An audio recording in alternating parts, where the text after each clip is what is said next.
you for joining us. No, thank you. All right. All righty. Let's see, it is 9:01. So we'll call the meeting to order here at 9:01.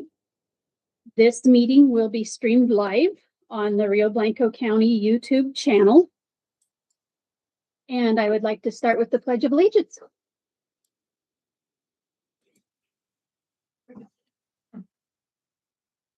I pledge allegiance to the flag of the United States of America and to the republic for which it stands, one nation, under God, indivisible, with liberty and justice for all.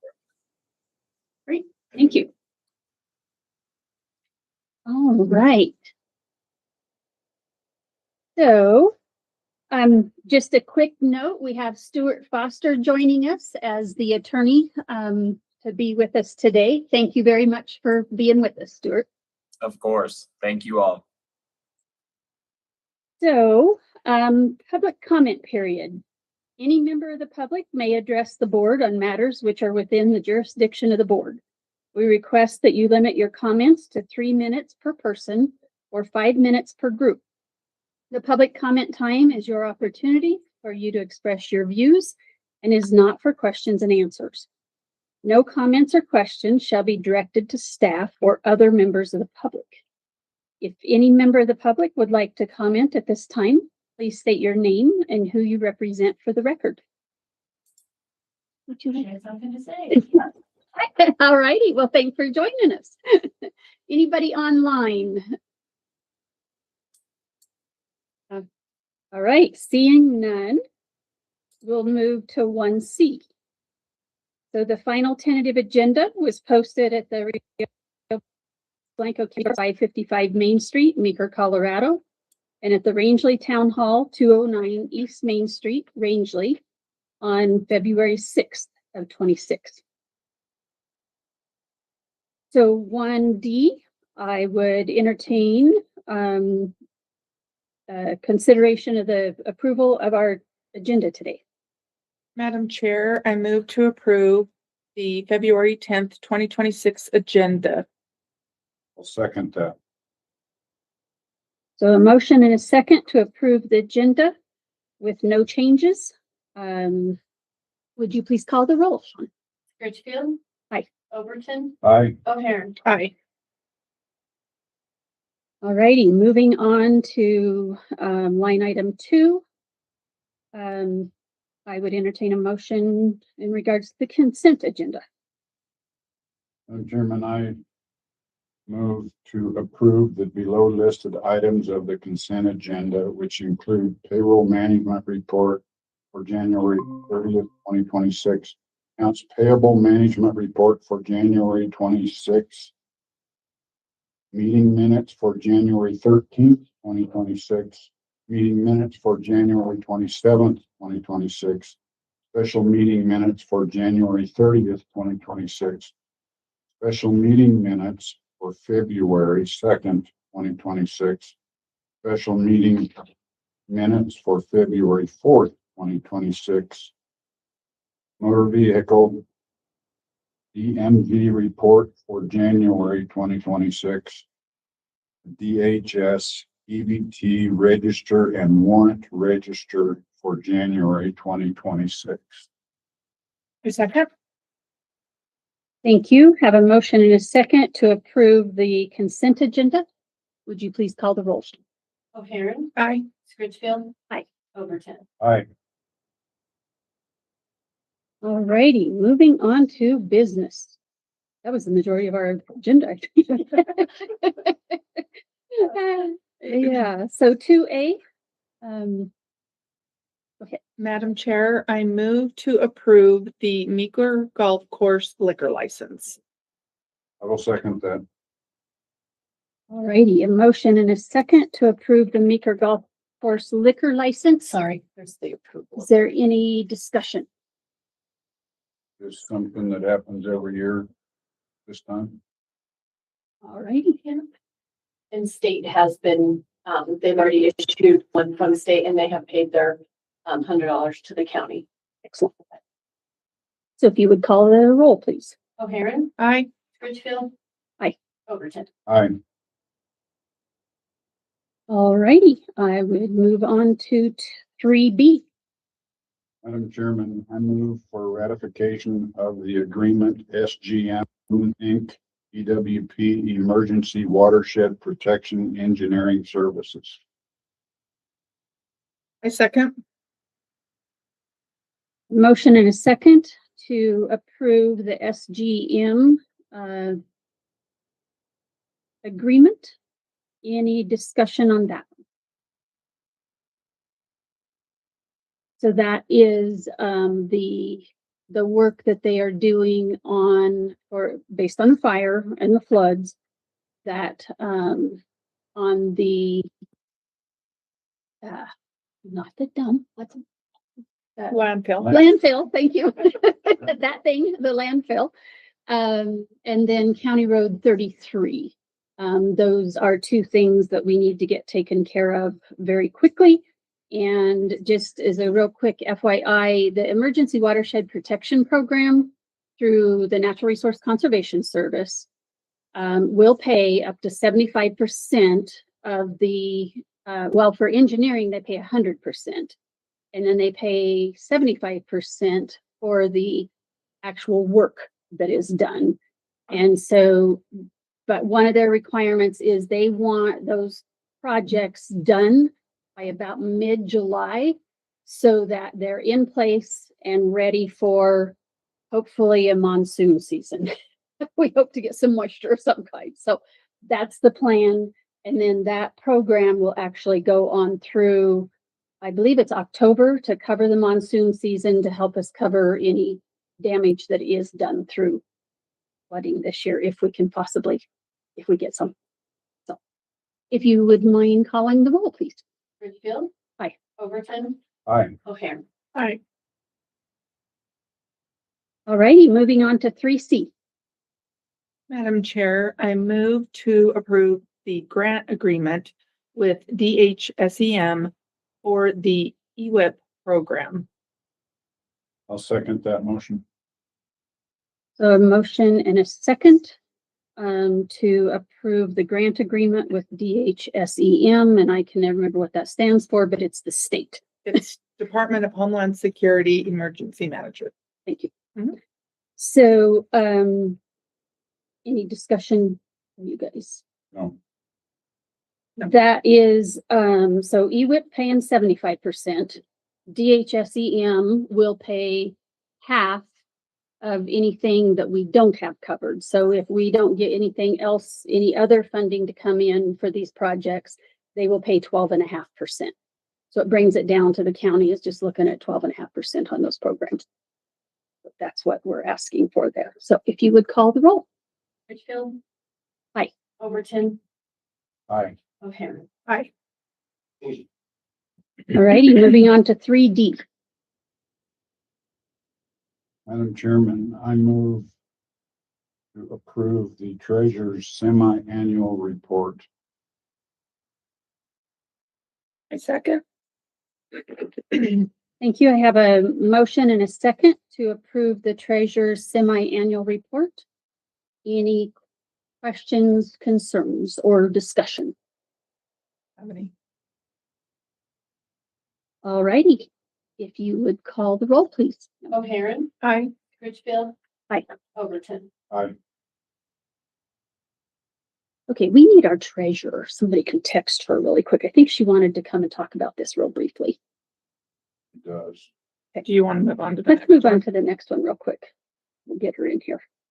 Madam Chair, I move to approve, sorry, appointing Michael Cobb as the member to the Meeker Regional Library Board.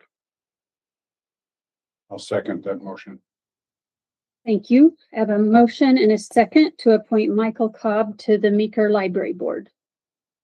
Second, or I'm sorry, we already had the second. Have a motion and a second.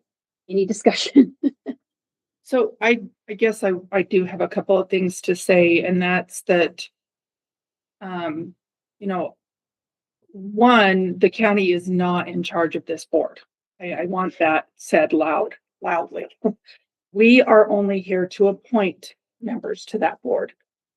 And in my opinion, I feel like that board is moving in the right direction and doing their due diligence as board members. And I don't want to see that consistency being stopped at this point. We had a couple of really good applicants. I'm not going to deny that. And one in particular that was probably my runner-up to Michael, but he interviewed very well.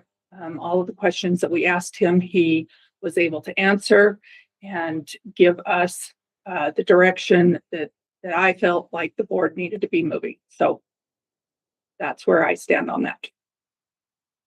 I didn't make all of the interviews, but because I was medically out of it. So I went back and listened to all of them. So I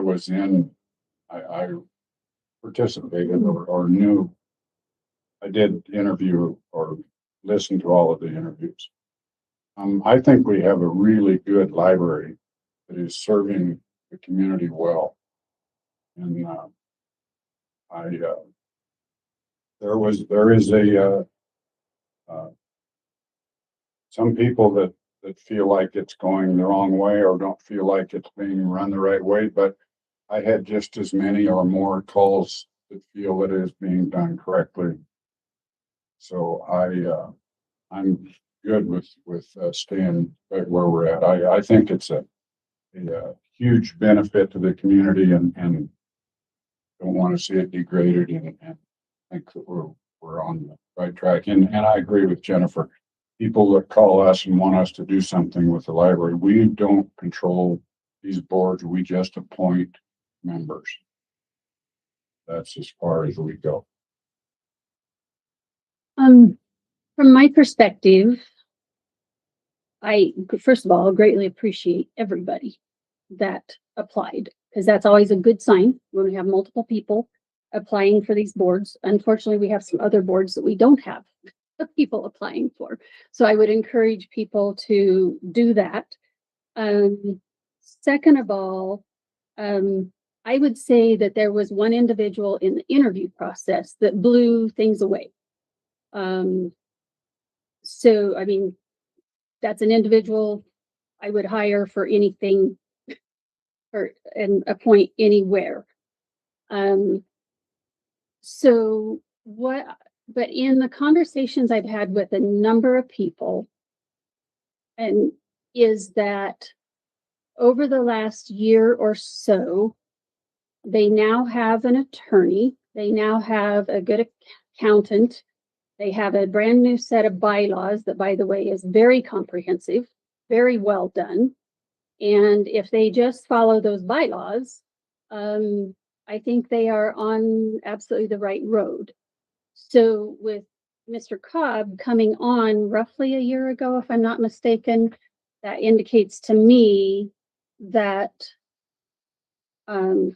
he's been a part of that process. So I'd like to just see that moving forward, running meetings according to the bylaws with the attorney and with the information from the accountant and so forth. I believe it's becoming better and better run board from what I can hear from people, even though pretty much everybody that interviewed made that statement as well. It's getting better. So I really appreciated that. So like I say, it was a bit of a toss up for me, I will say. In fact, I may have had, I really pondered over this, to be honest with you, but I think with that being said, I'm ready for the roll call. If anybody else has other questions. Scritchfield. Aye. Overton. Aye. O'Hare. Great, thank you very much. Let's jump back to 3E. Motion. Okay. Madam Chairman, I make a motion that we consider the online Tyler search enhancement for online tax search access for the treasurer's office. Pam, would you help us understand that a little bit more? Did you guys already do the semi-annual? Did you? We did. We just oh, passed you right Yeah, in. we just barely made it on time.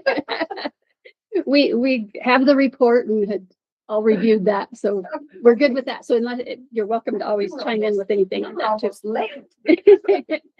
Well, we're coming before you today to present something that is needed in the treasurer's office.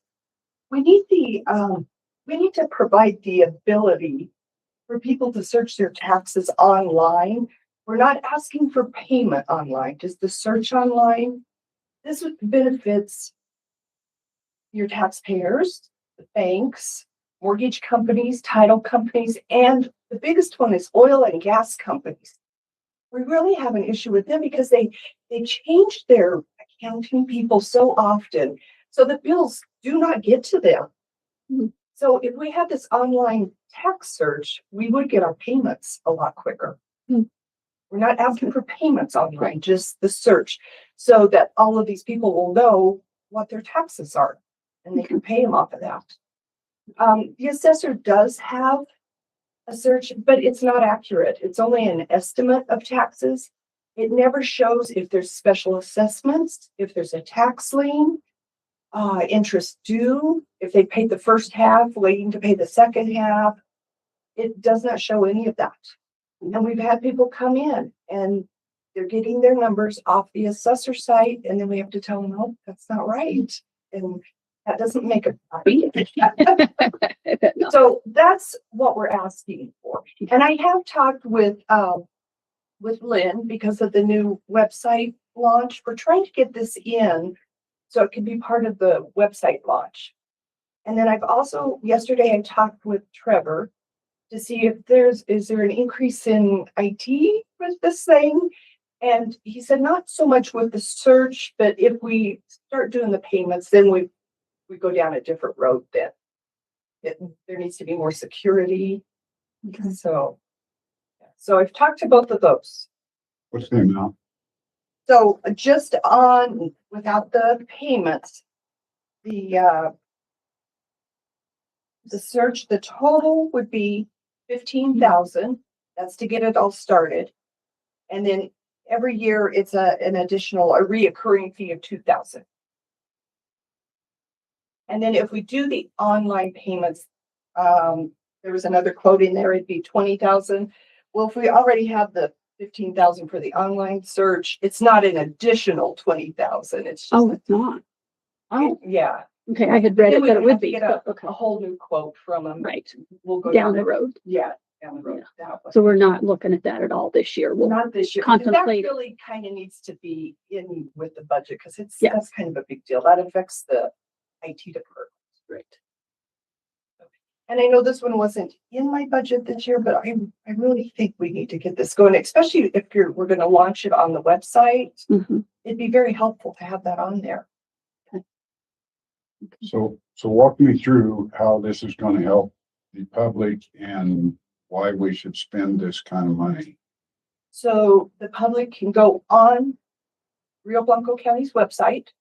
They go to the treasurer's office and there's a little bar that says tax search, property tax search. They click on that. They get their real-time accurate tax amount.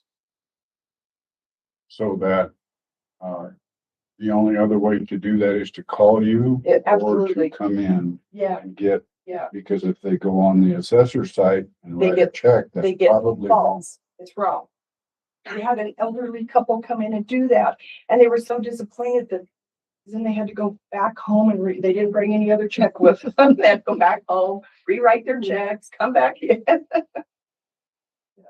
So, do you have a estimate of about how many phone calls you end up having to handle with that and time frame? A lot of phone calls, a huge amount of emails. Becky Oh, had one emails, yesterday. This email was a 29. They had 29 different accounts that they hadn't received the statements for. And that this is an oil and gas company, so it probably went to another accounting firm.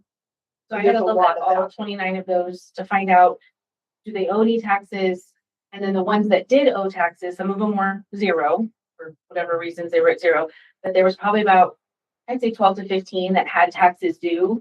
And then I had to go in and reprint a statement, put them in PDF, send them to the person, that kind of thing. If between the amount of time it took me to do that, plus obviously getting interrupted while trying to get all of that done at the same time, they could have gone online, had all that stuff done in probably 10 minutes or so, and had all the information they needed instead of them putting together an Excel file to send to me, for me to look everything up to send it back to them. So it would have saved a lot of time and energy No, the on both parts. mortgage companies were getting a lot of this, they outsource, we're getting a lot of foreigners. You can barely understand them. They can't understand what we're saying. We can't understand what they're saying. And it's just this back and forth thing. And it's like, if they could just look them up online, that would solve that. But like the list that you got yesterday, I'm sure it's faster for them to send you a list and have you do all the work It went. than it is for them to go individually and pull all of that and put it all It together. actually wasn't. No, by the Yeah. time that they put it on their Excel file, they could have put it in the system quickly. You just have to put in an account number. The way the system works. Where I'm going with this is, if you start this, you won't let those people do that. You will say, look it up yourself. This is the way that you can do it. But yeah, that is how that goes. Yeah, that's the whole Yeah. point is that, oh, great, we have a feature that you can do this. And then they online will be now. so happy. My point is that we're not gonna do it both ways. No. Okay. Oh, no. We did a lot of research with this. So we're a class 3A county. There are 10 3A counties. There's in the classification of 3, there's 19 counties, A, B, and C. 2 counties do not have online tax search. We're the only one in class 3. Otero County, which is a little tiny, barely in a class 3C, they don't have it. We are the only 2 counties that don't offer this. Do you guys get asked if there is online payment All the option? time. Every day, multiple They're, times. they're upset with us. They call and say, I am looking everywhere for where's your online search? Why can't we look at this? And we don't have it. Yeah, So we then get why that aren't we adding that feature on here? If you guys are getting asked that all the time, why aren't we adding that on at this I point? looked into this a few years ago and I was told, no, it's too expensive. We can't do it. And that was probably about 4 years ago. By this board. No.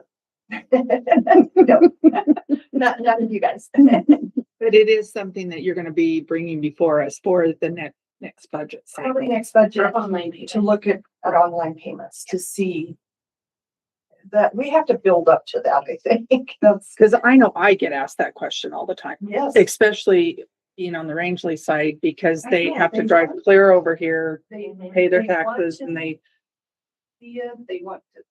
Now, when they pay it online, they still have to pay that credit card fee. That doesn't go away. And I don't think people understand that yet. well, you're seeing it more and more. Like I was at Meeker Cafe this weekend and charge they it. charge, and Yes. there is a fee that those Oh, yeah. entities have to pay, Absolutely. you know, that people don't understand. I don't agree with debit cards because debit cards don't charge those fees. Right. I disagree with debit I know, cards, everybody asks but me about credit that. cards is Yeah. something I can get behind because You know the, what? I've actually been to a couple businesses in Grand Junction and they were charging us the credit. And I said, no, I'll just the cash. I'll just pay cash or write a check, which nobody does Well, that. anymore. I don't know how to do it. I said, just for the record, Home Depot really is challenged with checks. Yes. I'm just- Places are they challenging, you Yeah. know? People don't write checks anymore. You should see some of the checks. So I guess back to the online or the pay online, Trevor, that's something you're gonna have to work into, and it sounds like it might be some staff time and so forth. Every staff time either way. Okay. The payment feature would add some security needs. Again, most of the time. Okay. We do have the. Trevor, how does that differ from what we're accepting online payments for, building permits and different things right now? Why wouldn't that just be a continuation of that? Oh, it is similar. It's just, it's a new server with a new address, so it's a new rule in the firewall. piece that we have to monitor. It's very similar, but it's Mostly to deal with security. Yeah. Thank you. and, you know, if you want to do the payment piece now, What would the cost be? 20,000 total then with the payment feature? Yeah, that's 20,000. The yearly cost is also different. Yeah, the yearly maintenance or recurring fee is what they call it, 2,675. And the contract total would be 20,550. Really looking at 5,500 more Yeah. to do them both, but I'm hearing you be a little skeptical We're of not that. quite sure we gotta figure out how we're gonna do that. How does that look when people are paying it? How do we get the payment? It's not fully integrated. What That's is that? part of the problem. Fully integrated basically means that if, currently right now, if they look at their taxes, it pulls it directly from our Tyler system and they see real time what's happening. Okay. What we were talking to Tyler about is that when they make the payment doesn't automatically go into their account on Tyler and just post to their account. There is some manual piece of that we are unclear about because we haven't seen it before and we need to talk to other counties that already do it. There's multiple counties that use different types of payments. There's a lot of Processing. different, Municipay is one. Mhm. Right now, we use All Paid for our credit card. They don't even do this. All Paid is like a one-time kind of old and clunky, but what this would be doing is above that. We need something that connects directly Yeah. so that we make sure that they're paying the right amount. Versus all paid, you can type in what you want to pay, but we can't have people just paying, here's $200 towards my taxes. It doesn't work that way. You have to be able to tell them, no, you can pay your half payment or you can pay your full payment. And if there's interest due or a lien or other things like that, it needs to be able to stop the payments. You can't pay if there's a lien on the account because of how we have to collect the payment. So some of that is what we need to do some more investigating on to make sure we find the right pay company that integrates better. Otherwise, it's very manual and it's very like we have to run a report and upload it every day, which will cause more manpower, which is what we're trying to avoid. Right. So So there's one called Visual Gov, Point Pay, Municipay, Harris. I don't know what that one is, but there's companies that we have to go out there and try to figure out what's the easiest way to go about the credit card thing. Okay.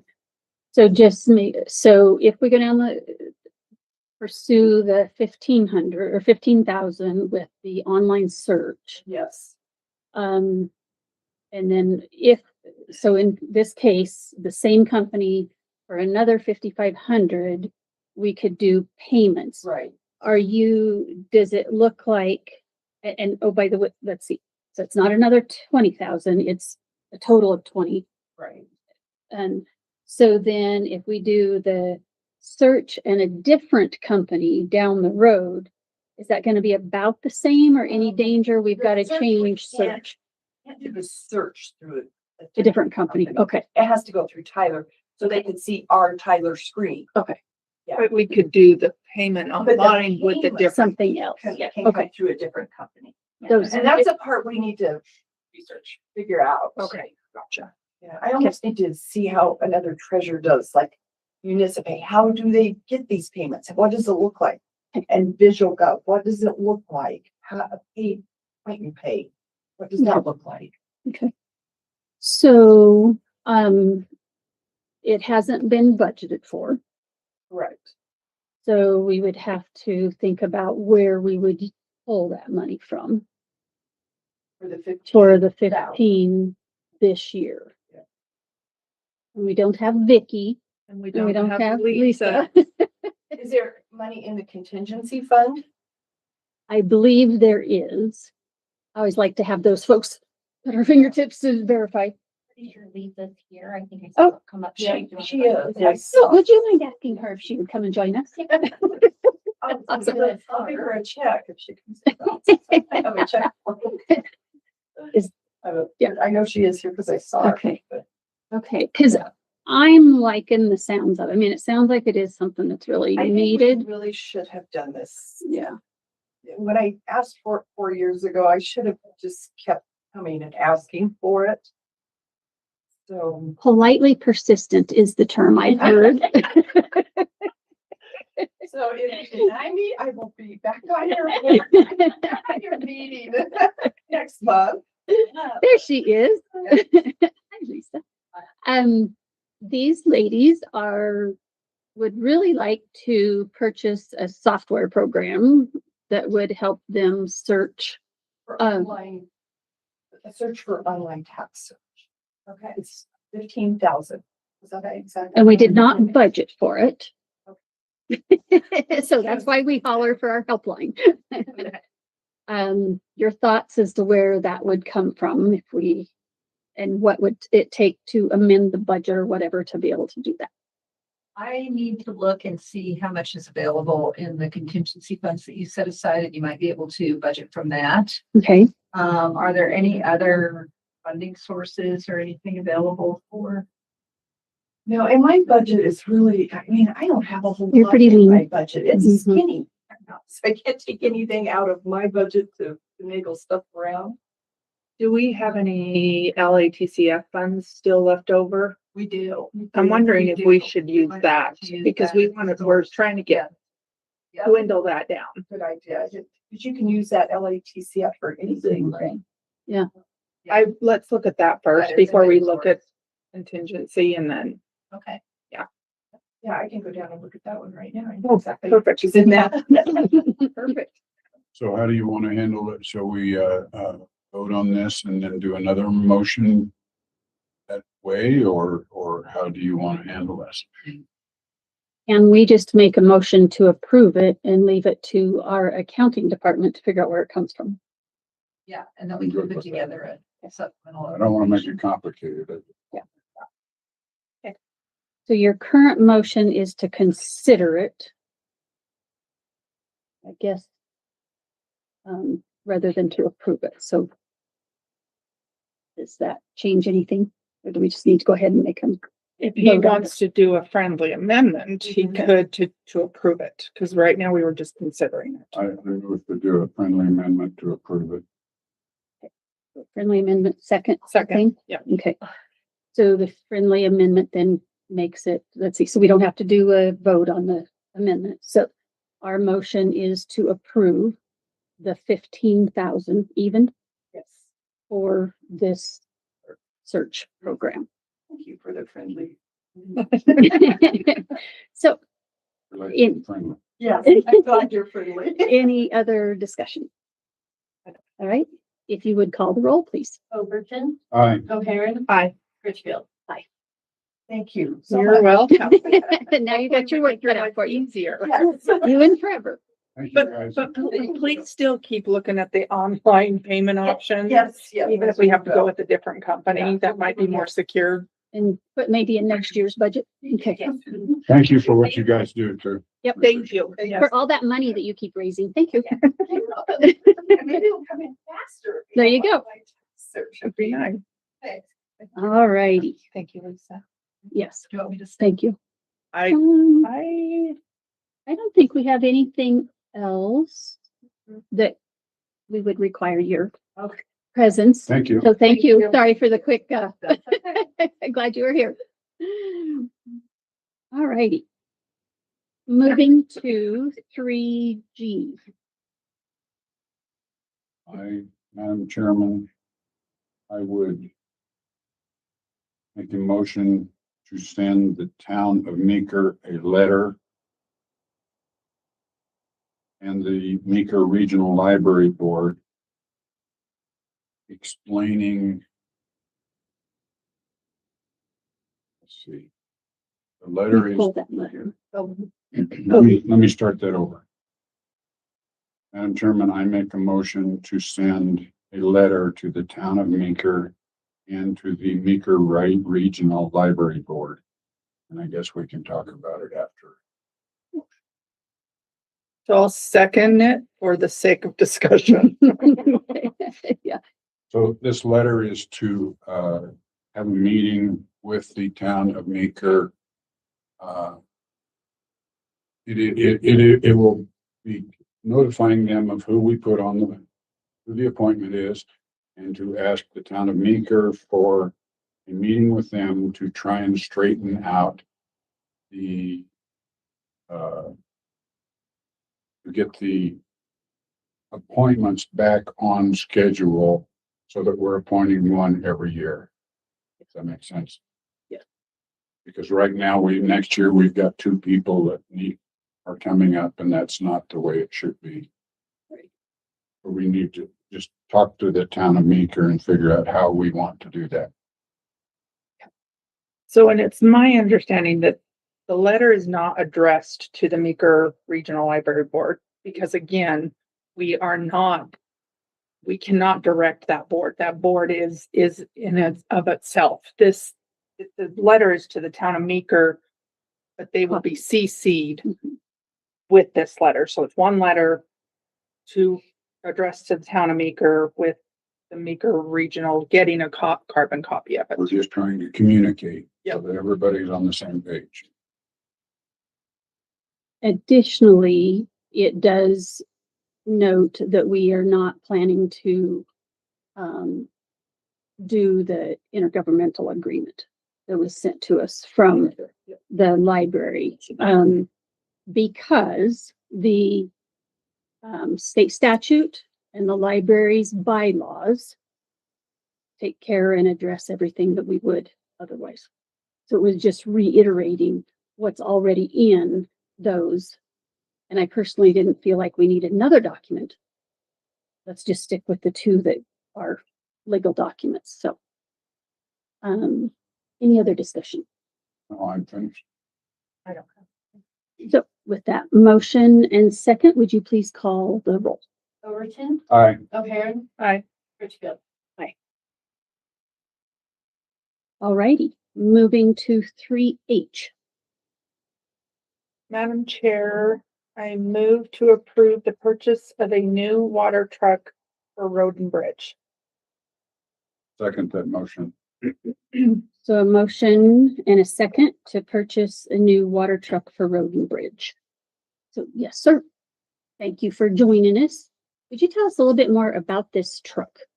So, yep, so what we want to purchase is a brand new Peterbilt at 197,000. It's going to be the primary use it's going to be a water mag truck. So it's going to be critical in the application of the mag chloride in summer for both sides of the county.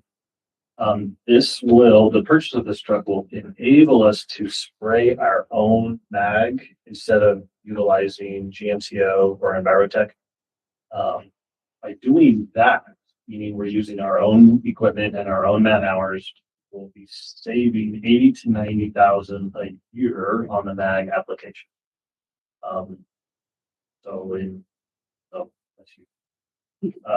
And then of course, there's just always use for water trucks. Columbine currently does not have a water truck and is sharing with Road and Bridge on the Rangeley side. This will help out with that. Obviously, this will help out if there's a firefighting situation.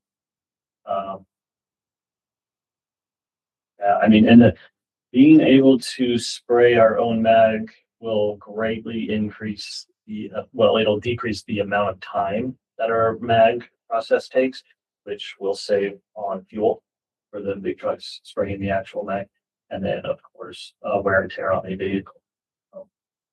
This particular truck, we feel pretty confident this is a truck that'll last easily 20 years. The amount of hours we put on it fairly minimal, and I mean we love it. It met and exceeded all of the specs, so we're pretty excited about it. My understanding that this truck will also increase our efficiency within the Road and Bridge and enable them to get onto other projects sooner than Exactly. we have in the past. Exactly. Yeah, by speeding up the mag process, it'll greatly allow more time for other things. Sure. Yep. Yeah, you nailed it. Help me understand how it speeds up the process. So because when we hire GMCO to do the spray, we're on their schedule. They're the contractors. They tell us when they're going to spray. And traditionally, for whatever reason, we would prep and water a road on, say, on a Monday. They would come and spray on a Tuesday, and then we would prep the road on a Wednesday. They would spray on a Thursday.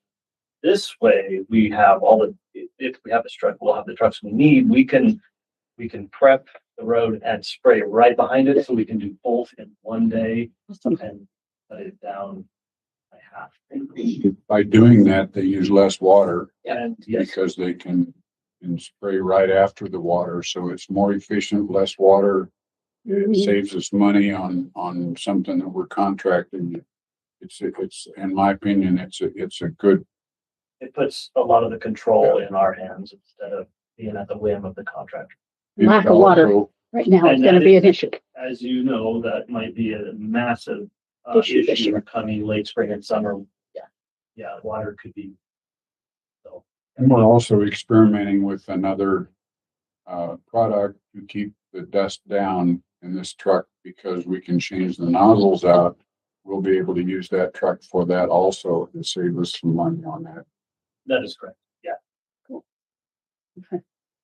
The only thing that I want to add, and we had this discussion in our work session yesterday, and that's policy. We really need to be getting policy together. And so this, I know we had the discussion about heavy equipment and doing policy on that, and my direction to Vicky was there's got to be another county out there that has a policy already in place for heavy equipment. And I get that each of them are used for different purposes, but we have got to stay consistent and have policy in place. And I was not willing to approve, but hearing the case laid out in front of me, I'm okay with it, but I still want policy, and I'm going to keep pushing that and keep pushing that and keep pushing that until we get some policy. We have got to stay consistent in this county. And one of the things, the other thing I heard was the trust between us and staff. If we are going to maintain that trust between us and staff, policy is where it comes from. And that's, what does policy say? And so I'm going to keep saying that over and over and over again. Doesn't matter what department you are. That's where I'm going to stand, is we need to have policy on this. I agree. That would be beneficial for sure. I have unwritten policies for the heavy equipment that I inherited from my predecessor that I've been following, but they are unwritten.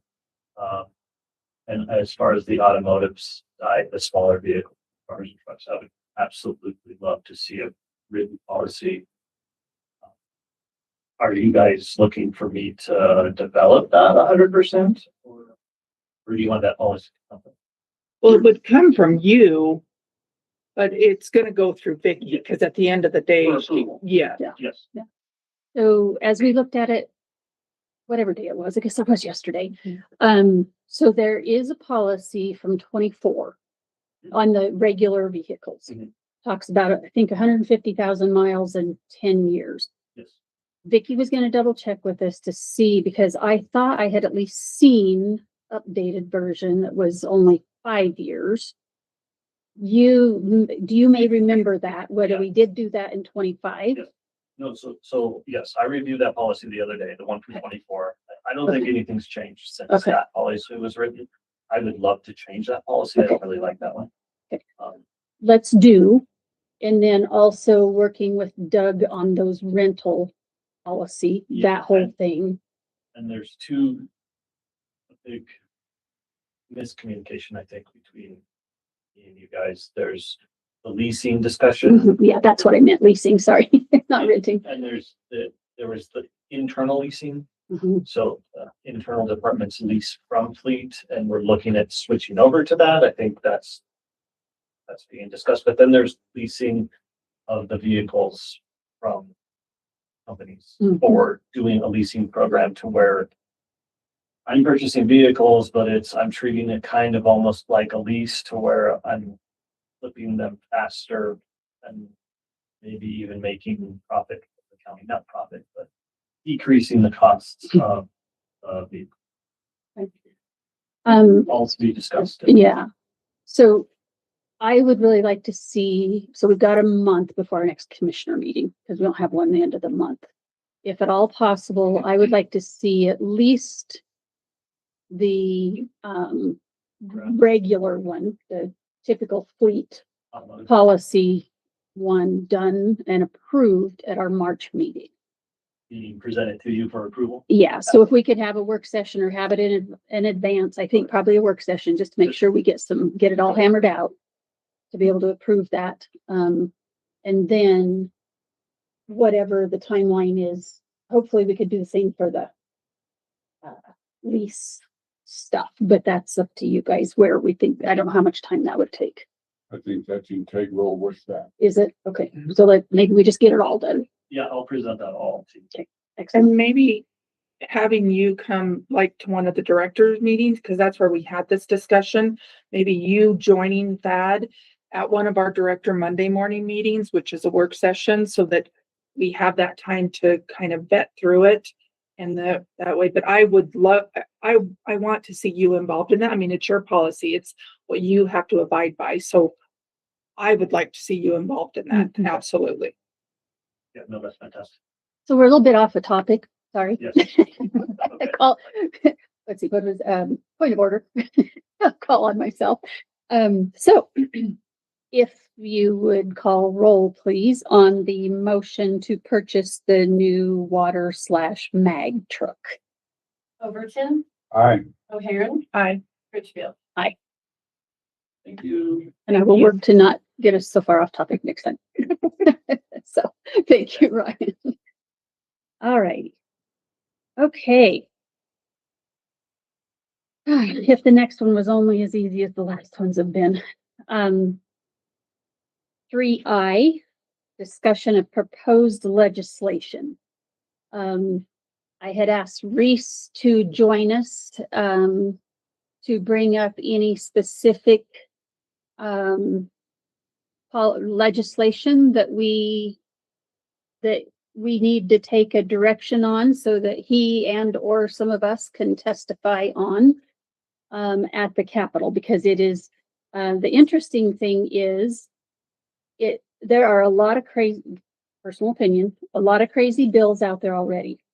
I heard this morning on a call that I was on, there's only about 250, and we are a quarter of the way through, and they typically have 700 bills. We are way behind on the number of bills that are usually introduced by now. So look out in the next 60 days.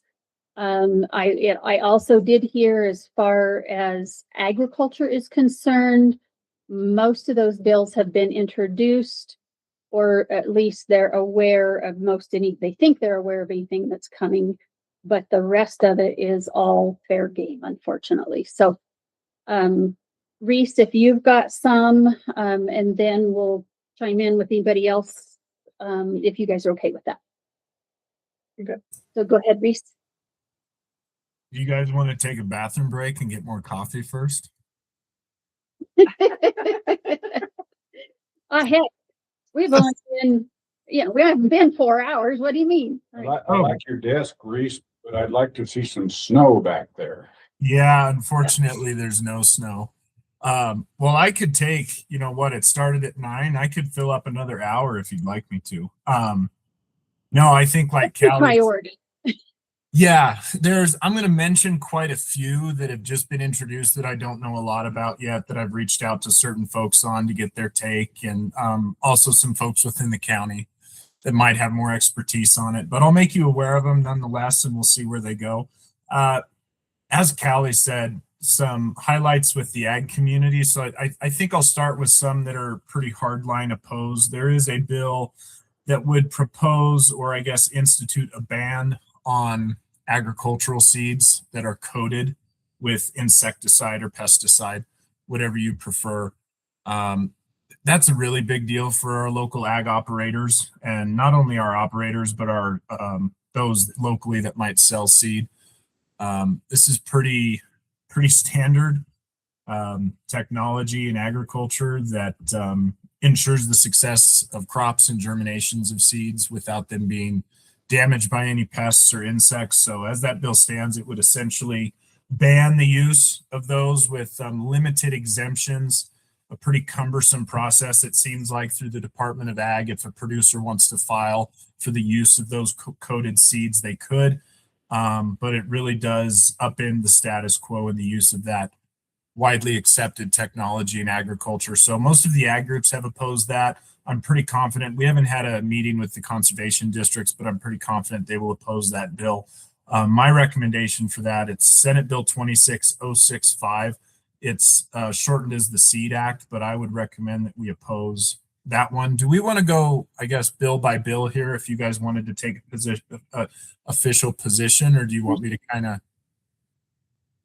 I guess I would just. Can I ask you a question about that, please? Yeah, yes. Why do they want to do that? There's, we're seeing this, I think, with a lot of bills. There's concerns from the bill proponents on environmental impacts and impacts to species, whether that be, underground species potentially consuming these seeds, or the broader impact is I think it comes down to pollinator impacts a lot of the time. How are these technologies, these pesticides, these herbicides impacting our pollinator populations? And now we're seeing it as statewide legislation. Where I grew up on the Weld County, Boulder County line, these conversations were pretty regular, with local government being Boulder County often looking to oppose some of these technologies. So I think we're now just seeing it at the state level. So it's definitely an environmental concern, to answer your question. Is there any studies or any proof that it helps? Find me the concern and find me the study, right? I'm not sure. That was a bit of a joke, so I'm sorry to joke around. That's probably not appropriate, but I have not found any studies that would justify the need for this. What I can say is, these technologies go through a pretty cumbersome approval process through USDA.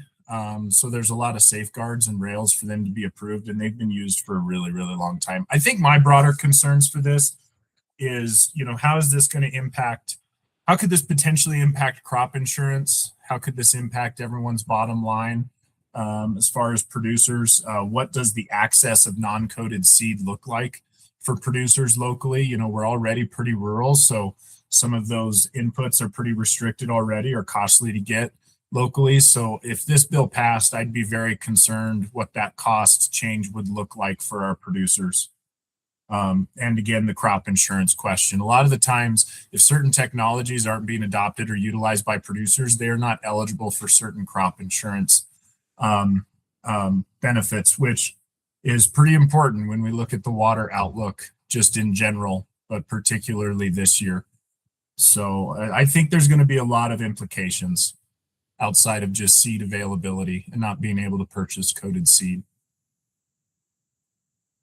So I guess the thing that I always try to be careful is that we stay in our lane. Agreed. So I totally agree that this is a good conservation district bill. I would even support the county taking a position on it, as long as it's impacting our producers in our county. I think the question I've got as the meeting I was on this morning with cattlemen's is it's really targeting corn and probably even alfalfa. So the alfalfa piece of it does bring it to us a little bit. We don't have a lot, but a little bit. So I'm okay either way in this, and especially if Reese is testifying on it and for the districts, and he just brought the county's name into it, I would be okay with that if you guys are. Yes, I am. Yeah. Okay. So as far, do we want to take formal positions? I suppose that we should, for him to testify on how we should do it. We haven't been doing this, but do we want to do that since we've got staff now that would be testifying? So last year we did this. Yeah. But we never made official motions on it. We just gave staff direction. And that's all we Are you really okay with that? Mhm. Okay. All right. If you're good with that, I'm hearing a general oppose this one. Yes. Okay.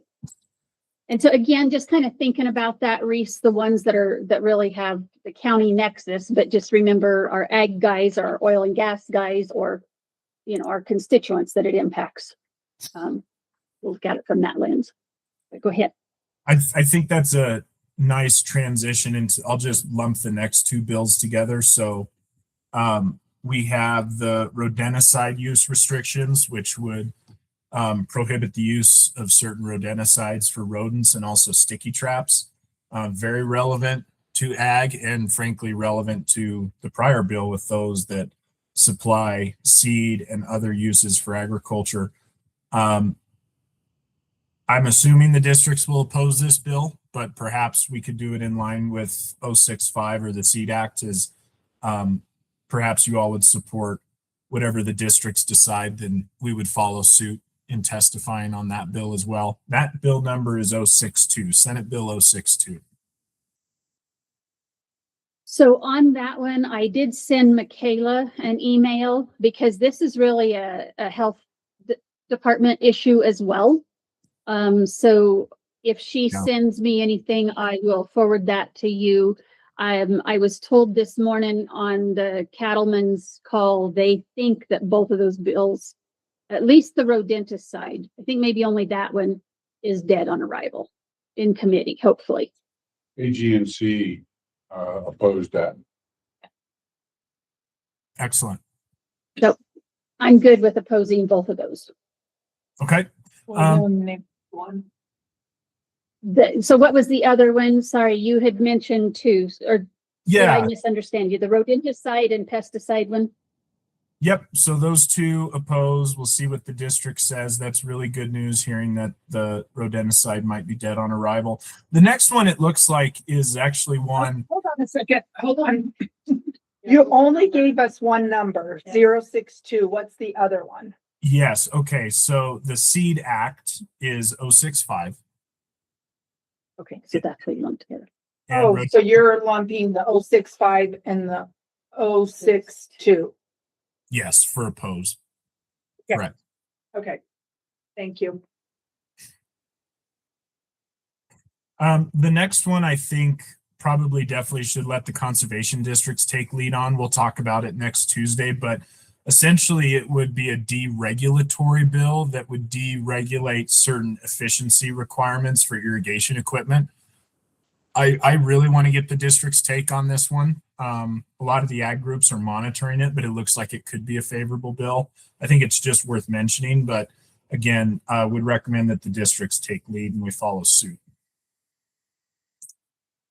Okay, number on that? That one is HB 1034.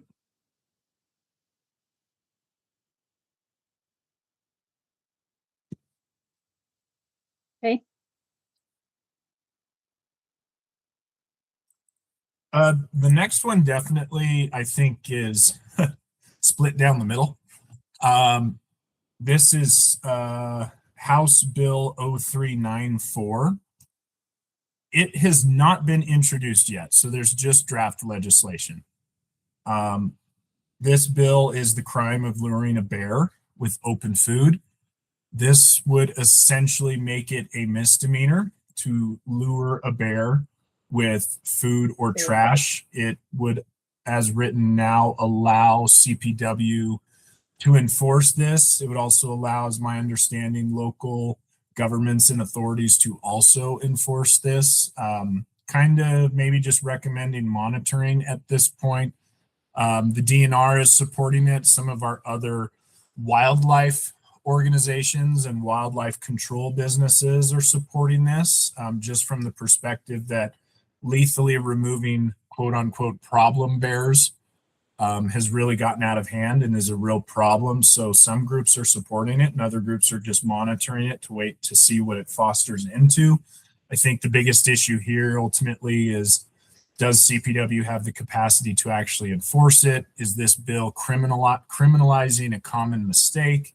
And would local jurisdictions even have the capacity to enforce it? So happy to answer any questions about it, but I think for now we just monitor, especially since it hasn't been introduced and there's just a draft legislation for it. I'm good with that. Excellent. The next one is Senate Bill 010, agricultural property tax definitions. A lot of ag groups are monitoring this. Other ag groups are supporting it, like Colorado Farm Bureau. It seems that this bill just expands the definition for agricultural properties. The bill language, as I see it now, basically states that a property that's primarily used for grazing resources or agricultural production would qualify. I have not seen any acreage restrictions on this bill yet. It has a lot of bipartisan support. Ultimately, I'm a little confused and have not yet been able to decipher whether or not this bill would require your primary or majority source of income to come from ag. Rather, it reads that the land itself is being used primarily for agricultural production. So I would recommend we monitor this one and keep an eye on it. Obviously, being property taxes, it could have an impact on our county directly, but I'd like to get the conservation district's take and then see where it goes with the other ag orgs. But as of now, I believe Colorado Farm Bureau is the only ag org openly supporting it. And This visit with, is being carried by Renee. Senator. I'm sorry, go ahead. Renee I've had a little bit of conversation with her on this. I think she's just frustrated with all the changes that keep coming, for one thing. One thing, Reese, to keep in mind from Rio Blanco County in particular, if we see bills that could impact our scenario where we have so many of these big, high dollar, wealthy ranches that they are keeping ag status by grazing some, it's a double-edged sword, because that reduces the county's taxes. But on the other hand, we have so much of it. Our ranchers, if they didn't have that, if the landowner didn't have that as a reason to allow the grazing, they could potentially not allow grazing, and our ranchers would be up a creek. So it's a double-edged sword for here in the county. So just keep that in mind. Anything that would cause them to not allow livestock grazing, by putting chickens out in their yard or something like that and still get the same ag status, would be problematic. But I understand this one really does talk about it. They have to be grazing somehow, some way. Agreed. So far, I like the language where it states that the primary use of the land rather than the income for that reason. Great. Next bill that has just been introduced and not scheduled is House Bill 1132, practices to support pollinators. It seems to me that this bill basically would, I need to get my notes pulled up on it. Excuse me. I thought I had it pulled up.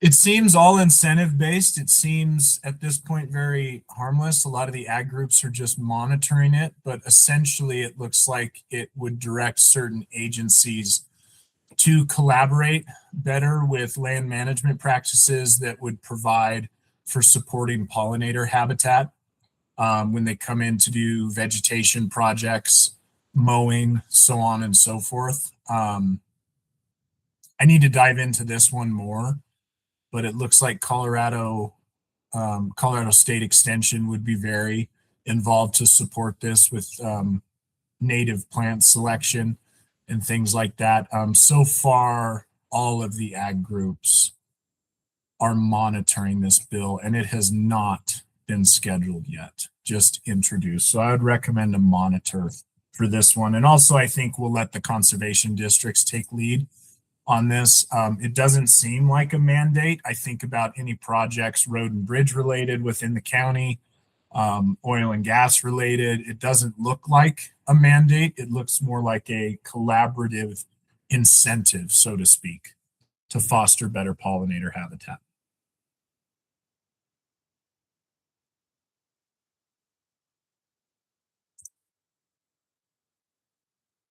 Yeah, go ahead. I think I'm good with that. Just kind of watch it.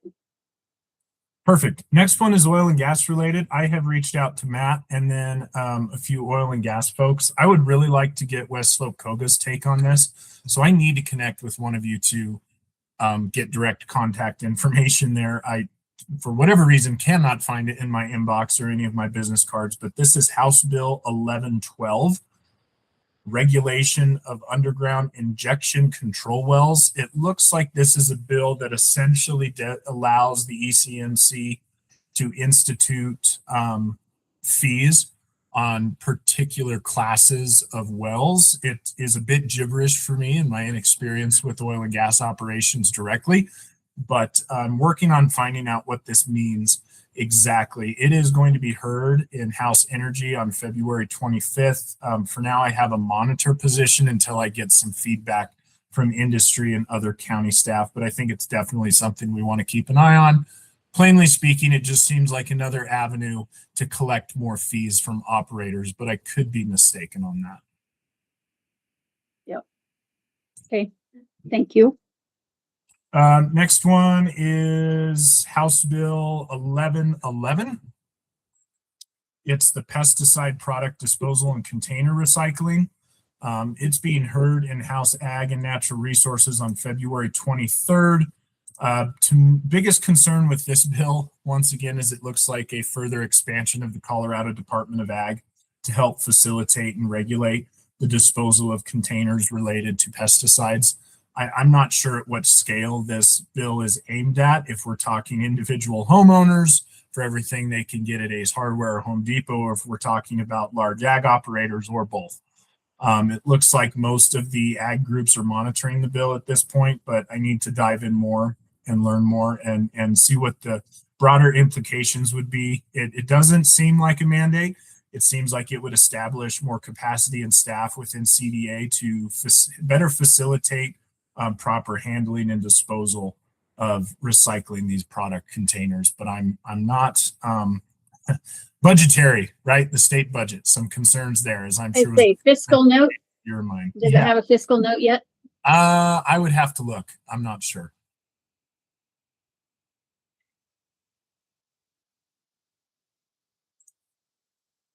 And I'm not sure where the Department of Ag stands on it. CCA was actually considering supporting it this morning. I'm not sure where they finally landed, but okay, they were trying to be friendly on something, but they were struggling. Right. We have that conversation a lot. So I'll be interested to see what the other groups decide and then what the districts decide next Tuesday. Next bill is Senate Bill 081. That's the increase in agricultural employee overtime. All the ag groups are pretty well opposing this. I think this is one where we probably let the districts take lead, but essentially, just for your knowledge, would require overtime for anything over 40 hours a week, anything over 12 hours a day, and then an odd piece in there that says anything longer than 12 hours. Not sure what that means. Yeah, just wanted to make you guys aware of that one. I would expect the conservation districts to oppose that.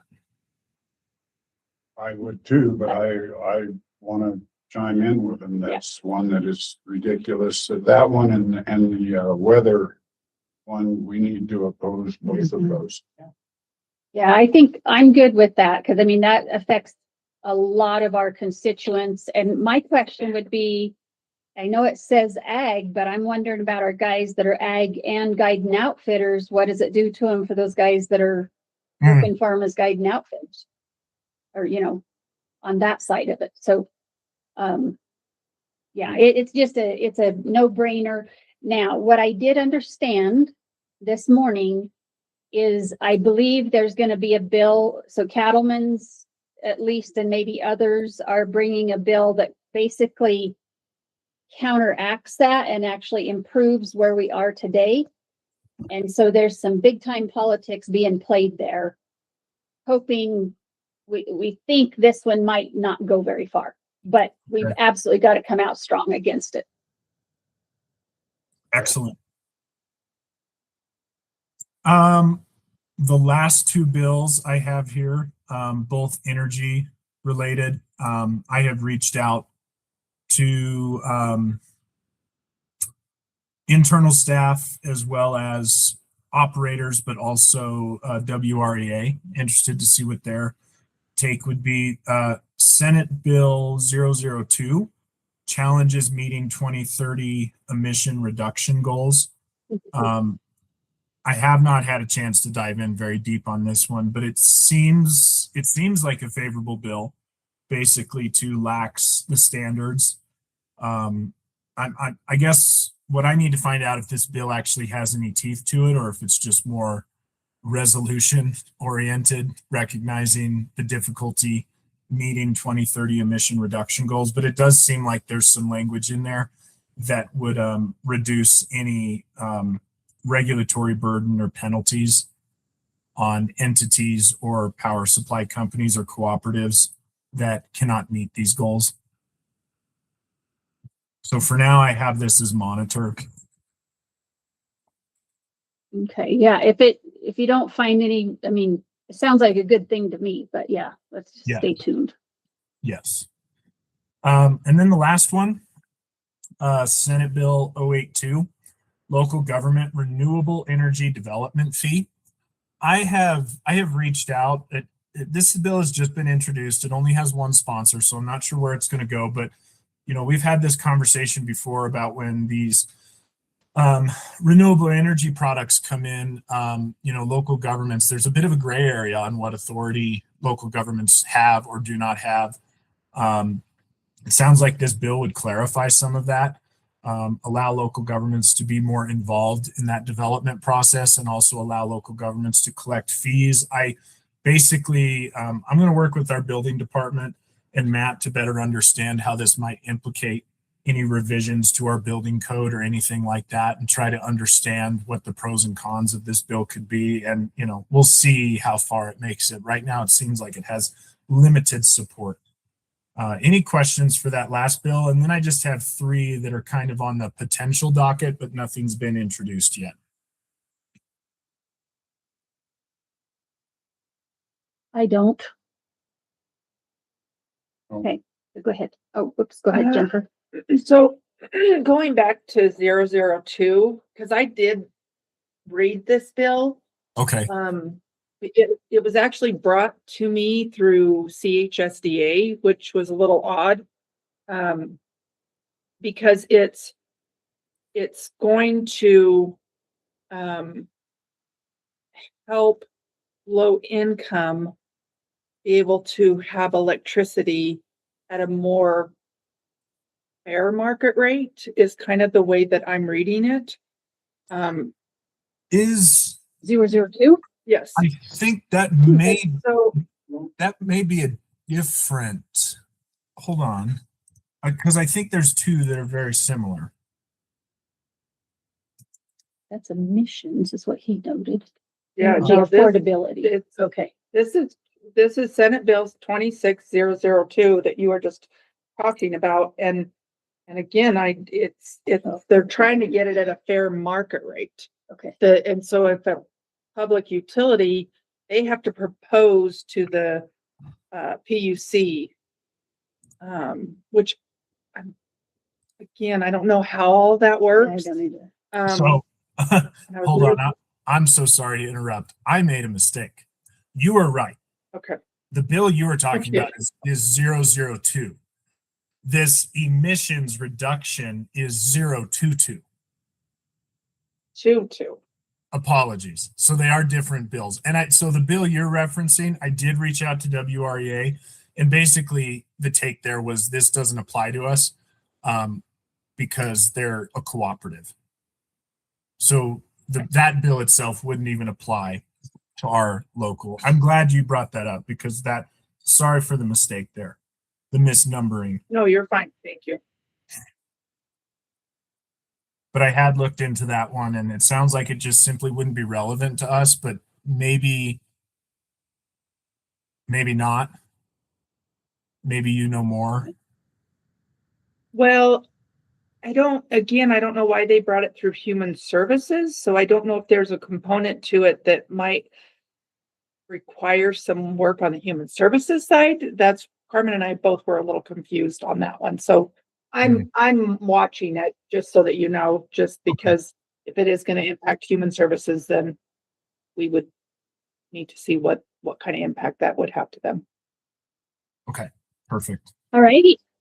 I lied. There's one more draft bill that I forgot to mention. And so you might have seen the draft bill to prohibit the taking of beaver on public land.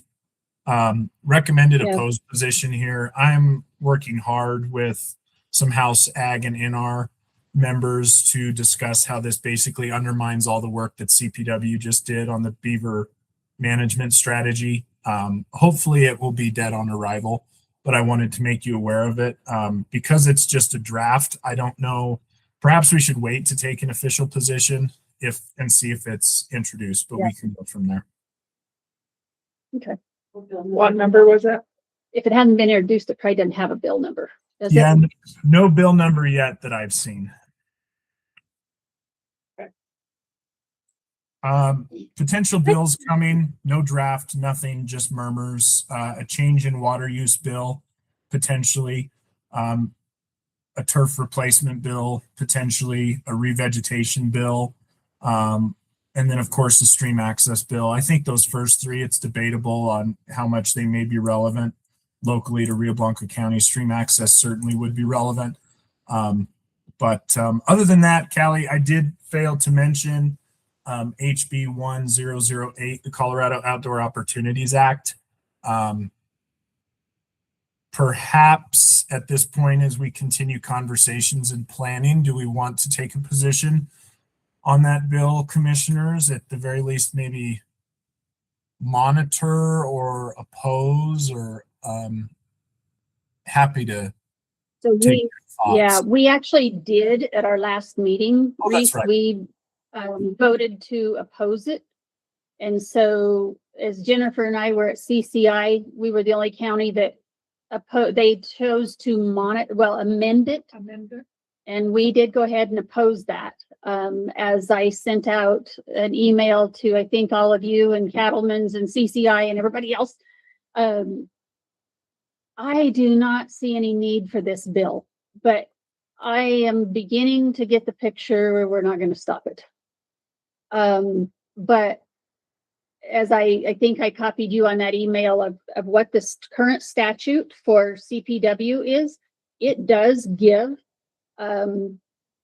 they have the authority on recreation, but because there are 3 other entities within government that also have recreation pieces, I'm thinking even our ag groups are going to go ahead. I mean, they're still all amending to get everything in it they want. But I'm afraid none of them are going to oppose it. I don't know that we change our position. It's just another frustrating, we don't need it bill. And it will have the fiscal note this morning. CCA's lobbyist was told to look at last year's fiscal note as an example of what to anticipate this year. And it was 2 staff this year, 5 staff next year, 7 staff the next year. More and more staff. And I'm pretty sure they're not looking at pulling that from those other departments. So I just can't support it. And I'm going to say that it's primarily on the fiscal impact and no real need for it because they have all the authority they need right now. And we're going to have to play it carefully because I've probably burned all the political capital I can on that one right now from every angle I can. I think all fair questions though, right? I think this bill's conversation would look a lot different had it not been associated with 1132 last session. Much skepticism behind that bill. Yeah. So, okay. So we are officially opposed to that one. That one was even a vote, I think. So, okay. Anything else, sir? No, and look at that. I kept it under a half hour mostly. Good So, job. Oh, gosh, Dave. Thank you. Let's Oh. stay in touch. So thank you. I One would more. like, I would, no, sorry. I would, check your emails. I would like to move forward with, that potential stream access legislation. So just. Are we all good with sending that? Yeah, I think I've answered him. I haven't been good. I haven't answered him yet. Jennifer said she's good too. Let's Excellent, get that one on, and Senator Roberts is expecting it. excellent. And he did indicate there was not a big appetite for it now. He's even backed off of it. He's gotten Even- enough pressure. Even better news. But he did say written documentation would be good. Good deal. Okay, thank you. Thank you, Reese. You do a good job. Thank you, Reese. Thanks. I'm working to keep up. Hopefully I've learned more about all these bills. So Other bills from DHS, or do we want to go ahead? Do we want to take these guys since they're sitting here and then we can come back to the bills? Yeah, If because I that do would have be a okay. couple. Yeah. Okay, yeah, that's what I was thinking. So, wherever my agenda is. So you guys want We- to talk about DHS? Come on. So we don't have any public hearing. We don't have any resolutions. So moving to other business, road and bridge update, please. And we are here, obviously, and Dad's stead, he was busy with a question and answer. Could you introduce So- us to this fellow? My replacement here is Tyler Piper. Welcome, Tyler. Thank you. He's gonna do a good job. He's way smarter than I am, so. Any relation to the Pipers here? Yeah. Yes. So you're Dave's son? Yes, I am. Okay. Don't hold that against him. Tyler's the best one of them. Two. Thank you. So in Meeker District, we did actually plow some snow. Wow, Uh, where? not very much, but anyway, there was a little bit here and in Rangeley District. Patched some potholes on County Road 26 and continuous flood cleanup on County Road 5 and County Road 24. Shoulder work on County Road 24.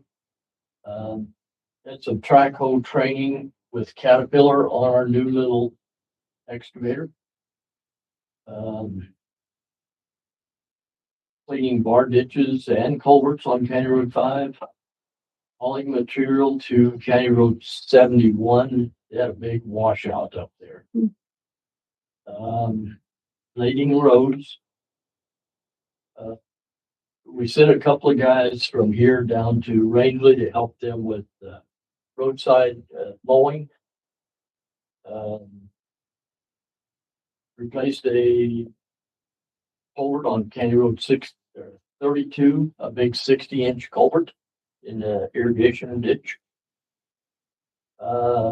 Chipping trees on County Road 14, 10, 17, and 115. And some in-house blade training on County Road 13. In Rangeley, they're continued to move gravel out of the Johnson Draw Pit over to the West Johnson Draw Pit and getting it cleaned up, and they've already got quite a bit of reclamation work done there. We trying to get rid of the Johnson Draw Pit, which is a state landmark pit that costs us money. So they pretty well got that shaped up, but it'll be next fall before we get some seed and get that reseeded and the reclamation project in works. They mowing bar ditches, County Road 1, 2, 102, 23, 27, 116, and 130. And they were out blading roads, County Road 116, 27th, and 109. They did have a little bit of snow removal and sanding, mostly sanding the icy intersections, what have you anyway. Shoulder work on County Road 23 and haul pit run to wash out on County Road 2. That's it. So are those washouts from the floods last fall or something new? It's something new. The one up on County Road 71, that thing is just, every once in a while, there'd just be a big hole show up in the middle. Oh, we don't. It's a strange area out there, so. Okay. It happens once in a while. You hope a vehicle didn't go in. Exactly. Watch out on County Road 2 and Rangeley. I am not totally familiar with, I'm trying to think where it might have been, but it's on this side of the river, going west down the river. But I can't, sorry. Yeah, no, that's okay. No big deal. I was just wondering if from last year's floods, but it doesn't sound like it Should was have by any means. That one wouldn't be down there, so that makes sense. Should have asked more questions. In fact, that was No, Joe Carson's that called me a minute ago, so I could have asked. Yeah. I forgot. not a biggie. The only other comment I would have is, I guess if you can't plow snow, you might as well mow the weeds. That's so sad. Yeah, So, okay. yeah, it's very sad. We Yeah. have problems and stuff. But he's got it Good. taken care of. I won't Glad be to there have- anymore. No more? This Okay. is my last week. Okay. Well, congratulations. Thank you. We will miss you big time. I will be back March 2nd for 1 day. I got a 2-week vacation starting this weekend. Oh, how and I'm done. I see. All right. Well, thank you Thank both you. very much, and we'll see you next time. All right. Bye-bye. Do you want to do the emergency manager update? Yes, But can that we would take a be break? good. I was just gonna say, can we Thank take a you. break first? And then Doug, we would come back to you so that you don't have to wait on us anymore. So we'll take a 5-minute break. Thank you. It's right there with you. I was like, going, dang it, why didn't I take Reese up on his offer?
All right, back from our quick little break. Doug, are you available? Yes, I am. Thank you, sir. Sorry for the long wait here. If we didn't have all that dang legislation going, we'd have been able to go a long time ago. So I know all Go those ahead. things just get in the way. And I apologize for the camera. For some reason, I have a new computer and I can't figure out why it will not turn my camera on. But at least you can hear my voice. So, yeah, we can hear you good and clear. So thanks. oh, good. So I just sent an update this morning, and I'll just kind of speak to that. Let me pull that up. The biggest updates that we've had in emergencies was a water tank leak at the Scout site. This happened a couple weeks ago, and it was treated water, so not a huge hazard, and it did stay within its pad boundaries, and so it did not get past any of those containment lines. The total fluid released was 24 barrels of treated injection water with no oil present. Crews were able to pull up all the standing fluid and water wash the area of concern with fresh, clean water from the water plant. At that time of the incident, verbal notification was made. We had to update them again. They did not notify me directly. They notified Matt and Vicky, and then they sent it to me pretty quickly. They've let me know in the past of leaks in those items, so I did not know why that was not sent directly to me. But Matt and Vicky did a great job in looping me in pretty quick. And I was able to get some pictures of the site and the leak, so it's in the report I sent this morning, just for further references. We have the upcoming second round of the hazard mitigation plan this Friday. And it's going to be the very similar venue. Is they will have 2 meetings so that when everyone's in town, they can hit both Meeker and Rangeley in the same day. And that's part of the agenda that we have to have, is that there has to be participation from someone from each of the agencies and attend those meetings to get our grant. We have been updating that grant every quarter. We discuss the hours, like my hours and stuff that go into it, the in-kind hours, all of those things to be able to get funded for the grant. The biggest concern that we have, obviously, that you're aware of the snowpack issues. I've already heard the concerns. And watching the climate and the weather does not look like, even if it does turn around, so that we would be able to reach a normal snowpack. It's the worst in Colorado history, and right now it's half of the snowpack that it should be. So of course that could end up creating more wildfire risk and heightened risk and impact should we have starts that occur like last year. So Lynn Lockwood reached out to me about coordinating a kind of a outreach to the public in the spring before fire season starts. And so we're working on that. The likelihood it'll be after my contract and the new emergency manager's on, if one is selected, but we will make sure that we're getting the planning part of that done. And if it's still me, then I will be attending that as well.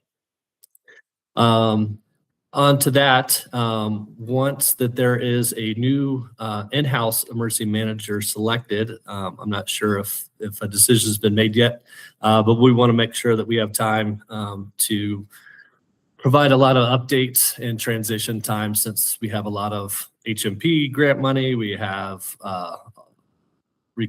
recouping the costs of our participation in the wildfires last year. That need to be make sure that we hand off that appropriately. We have selected a replacement. Okay. He should be getting a hold. Yeah, and he'll actually begin March 1st. He's doing a few things right now, but actual on time March 1st. Okay, perfect. If you don't mind me if you don't mind me kind of interrupting you here, where you were talking about finalizing those reports to the state and so forth. Do you feel like you'll be able to finalize that before you are done through your contract? Yeah, so all of our stuff is done unless the state comes back with further questions. I've completed all of the paperwork and all of the necessary piece of information. And if it gets funded, and I don't hear anything, there's nothing else to do. And then if there is any corrections or if there's any more questions from the state, that's the only thing that would hold us up.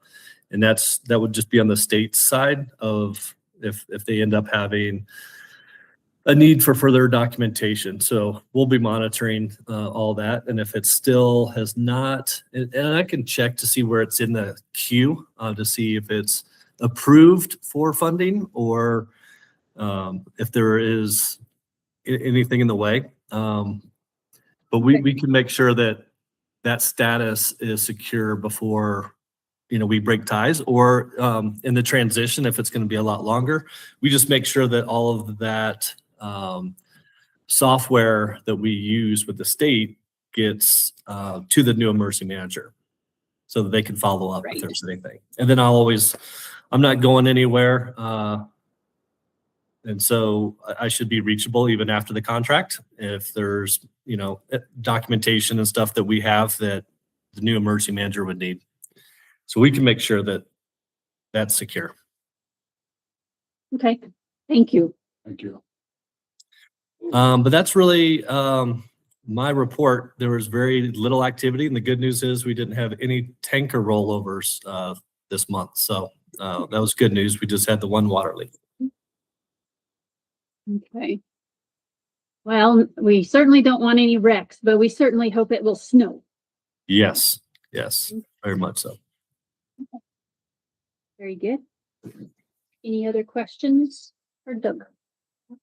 All righty. Thank you, sir. We greatly appreciate the update.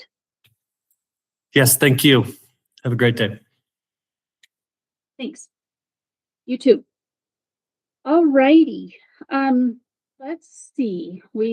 Our county administrator is at a conference, so we don't have our administrator update.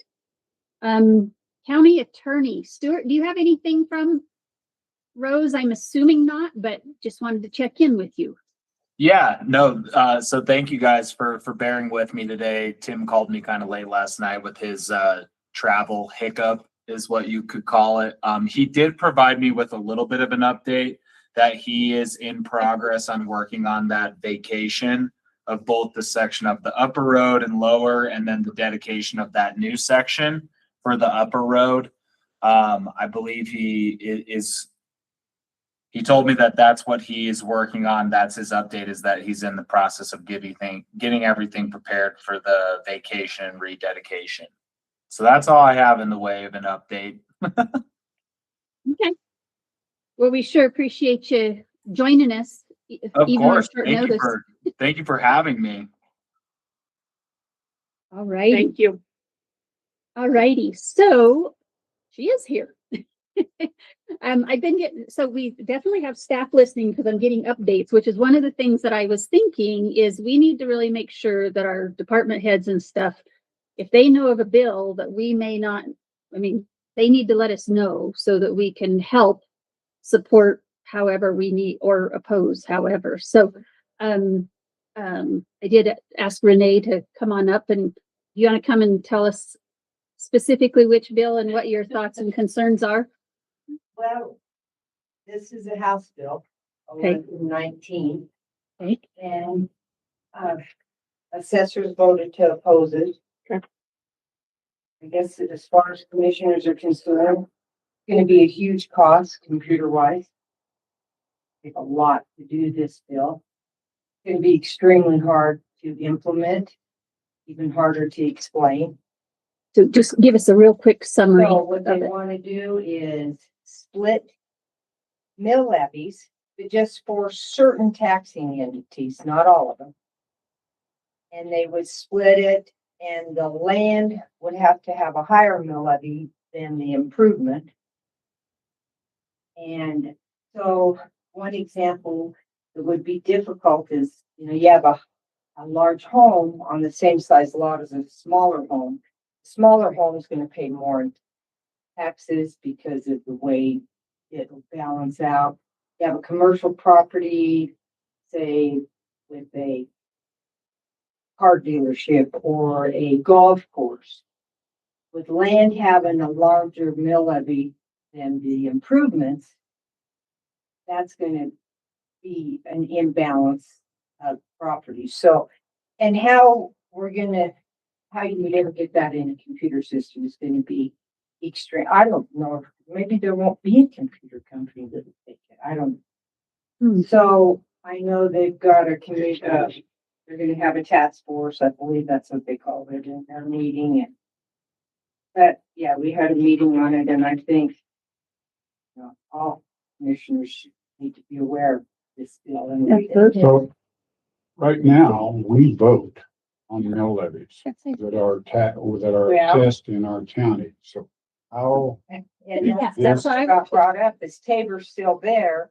So constitutionally, it probably can't fly, but they're presenting it that way. So, it should go to the vote of the people to increase the Right. mill levy. Right. So it's kind of all over the board. And so, yeah, so is I it, would suggest you read it and talk as a bunch of commissioners and decide, like Is the it- assessors. is the object of this to get more taxes out of us?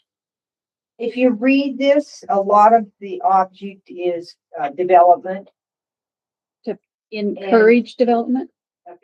And like, I know they specifically talked about, like, in Pueblo County, they're hoping that this will allow more value towards land, less to the house. Maybe they can fix up some of the areas that need improved.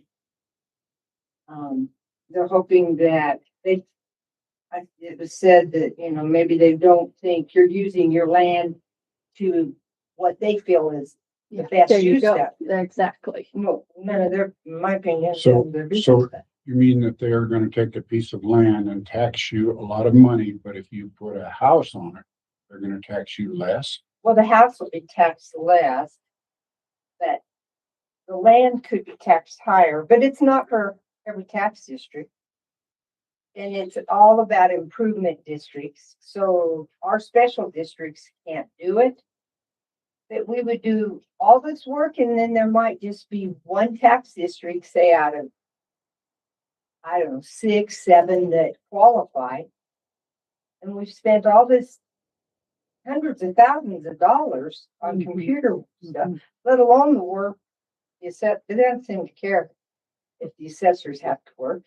They want this done. And so I would suggest you guys, as the commissioners, talk to CCI or something, Right. get on it. Did they talk about that? No, CPI? they They didn't. didn't. That's what I was gonna say. We didn't hear No, about it. So we- thank you, Renee. But no, it sounds to me like there's no question. It makes no sense. Because there is the other one about taxing vacant residential lots, right? Or properties. We didn't talk about that one. There, it was, So I think We I talked text about- you about it. Didn't I text you? we talked about this mobile home thing, which mobile homes up to 52,000. So in other words, anybody with a mobile home pretty much doesn't get taxed anyway. Collections, that's the one that Ron is in favor of. she just walked in behind you. Careful what you say about her. I mean, that's not Fraser's bill, and that has to do with mineral interest, but the big one, I don't know if you can give me that bill, that would be great, and I can give that to the, So the one that I had texted you about was the 2610. see, that's agriculture. That's, And that has, whatever, I mean, this one they're already still talking about, isn't that, they're trying to get a different assess value for every. yeah. Not the Yeah. 2610 has to do with ag. Is grants, and they want- right, yeah. And so assessors are trying to keep the predominant use in there, and that the majority of the Yeah. meat has to come from grazing. And so our concern as assessors is it gonna bring chickens in downtown Denver? Have a monetary profit? I don't know, but we've set them on pretty neutral on it. So as I'm understanding it now, and as I recall reading, so it really does have the grazing piece in there somewhat too. So the chickens have to, and what Reese mentioned this morning, he's dropped off, but the predominant use of the property has to be ag. From grazing. Because they did talk about it at club, whichever entity it was we were at, CCI, that it would not impact those backyard chickens in a town, that they should. And I think that's why assessors are kind of like neutral on it. Yeah. Did it change what ag was meant to be for? So, and eventually I think everything will go to an ag value. I don't know. Yeah, so They just I keep think, looking at ag. yeah, so I will tell you, I think most of the ag groups, at least Farm Bureau, I don't know about cattle. Yeah. What is it, the Farmers Coalition? The Whatever. Farm Bureau's always in favor of that. But I don't know that cattlemen's are, because yeah, I mean, I get it. Farm Bureau is all ag, cattlemen's back here, so, okay. So the other one, that large, or the vacant lot, what was the number of the vacant Yeah, lot? that I don't know.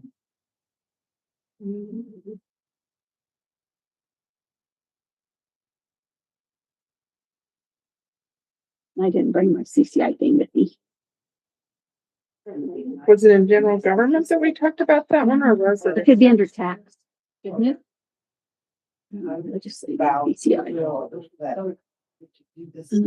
Oh, yeah, 1036. So 1036, okay, yeah, I see. okay, And, I reached out to some of my other, people, CBOR, and my.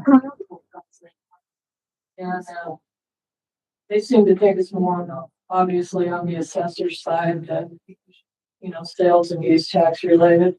One of my folks was gonna reach out to her assessor and kind of get a little bit more information on it. It seemed to us, though, just talking back and forth, that it would be short-term rental related. I don't know what else vacant houses as a group would mean beyond that. Yeah, And so 1036. so the summary of it is, it allows a county or municipality with voter approval, so you'd have to go to a vote of people, so that's a good thing, to impose an excise tax, a property tax, or both on vacant residential properties with all revenue dedicated to affordable, attainable, or workforce housing. It also authorizes multiple local governments to form a joint housing tax authority to collectively levy and enforce these taxes. So I guess the key to that is the county would have to do, or the district or whatever, would have to go to a vote of the people. So that piece, I think, is why I think CCI monitoring it, because it is still local control. If you want it, you can have it. If your people support it, if you don't, as long as I'm here, we're doing it. Well, and you can already do this. I mean, again, There again. why are we even doing a bill when we can already do this? There are counties already doing it. Okay, And we thought about putting it on our agenda. I think our next quarterly meeting is, in the 25th of February, not really sure. But I'm gonna wait and talk to her again and see how much assessor related she thinks it is and whether we should even have it on there. But I'll get back to you. so CCI is an amend on it. So anyway, any others from you guys that we need to, that we are not up to speed on? So did we talk about the House Bill 26, 19? 1119, yeah, Very much against that one. you too. Okay. I don't think I don't think there's any computer software out there that can keep up with all that. Okay, good to know. Yeah. Okay, And as far as I know, all treasures are against that one. Yeah, I would think so. Watching this big long thread of everything. Yeah. No. Okay. We took a vote this morning, and we did have one company that, or one county that did look into it, and the cost for the computer, if they can even do it's gonna. Outrageous. Yeah. Okay. Okay, but they sure want. Probably why they want you eating us up, but anyway. What'd you do to make us so mad? All right, thanks. all right, you thank you guys. Talk to you soon. And just to backtrack a little bit, I did hear from Michaela and totally also opposed to that road to decide bill. Okay. What else, ma'am? So. Before you want to start. I know. Let's talk about the 1080 with you, Sean, on the clerk and recorder. And what that potentially could look like for you guys if it was to go through. So they're just wanting to flip flop the tier 1 and tier 2. Right now, as it stands, it's two opposite, Dem Republic, to do the signature verifications with, or I'm sorry, the one person, sorry, it starts with one and then goes to a tier 2 if you have any opposition. For the opposite parties, they're wanting to take it and flip flop that to make it 2 to begin with for signature verification, and then 1 to end, to break that tie, to see what they want for that signature. But as of right now, they're saying that they think that this will die. So I can't imagine why you would leave it to one person. And again, what party are you going to take? You can't do that.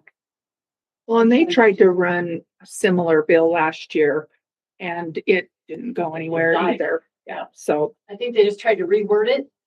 that's what it move sounds around. like. Mhm. So, no. BCI just monitoring it. Yeah. For some That's silly reason. That's what I they're can doing. tell They you think why. it's gonna die. It's a political thing. That's Game. why. Okay, others. Yes. So Health and Human Services, this hasn't been introduced yet, but it's going to be a pretty big bill when it does, and when it finally does drop. This is going to be helping us restructure Health and Human Services. So Okay. right now, the state's been telling us how we're going to restructure. And so this is our way of saying, thank you, but no thank you. We've got this handled, and this is how we think we need to do it. So the human services directors got together across the state and said, if we had our way, if we had our wishes, what would it look like instead of the state telling us we need to redistrict, we need to have these shared services, blah, blah, blah. And so here's they came up with 5 different areas.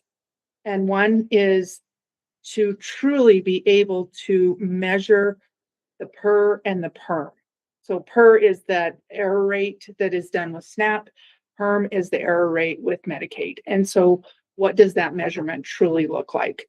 The second one is doing those shared practices and work. So doing a coalition framework. So the counties getting together and how can we do this one way across the state and really be able to do it well to get those PER and PERM rates down? Who's sponsoring that? Probably, well, we don't have that part yet. We don't have a sponsor that I'm aware of. This is just something that we did take a vote at CCI on to support, and we did support it, for them to move forward, the lobbyists to move forward with it. The third one is the shared services. We completely agree that we should have QA and fraud services available. Fraud being, that's part of HR1. You should have a fraud department. Rio Blanco is one that doesn't have one. We don't have a fraud department, but they're saying you should. Like, there's people out there getting services that should not necessarily be getting those services. The state of Colorado forces us to do that. So where's the rub there? Well, and I think that that's where some of this is going to have to get vetted out, is the statutes that they put in place that have created the situation we are in right now with the federal government. is what it comes down to. So those things will have to be vetted out. The fourth one, and this one to me should be number one, is technology. We have got to get an updated system from CVMS. CVMS creates more work for our technicians than anything else. And that's where a majority of their time is spent, is getting CVMS to work to qualify people. And then people do lose out on some services that do deserve those services, and they can't get them because our system isn't working, our technology. So we are working through that as well. And then the last one is we really need to consolidate CDHS and HICPUF into one department, not these 10,000 different departments and having 10,000 employees at the state level. And I'm exaggerating, but that's what it feels like anymore. That are making $150,000+ a year. And, you know, I sat on a meeting with the state.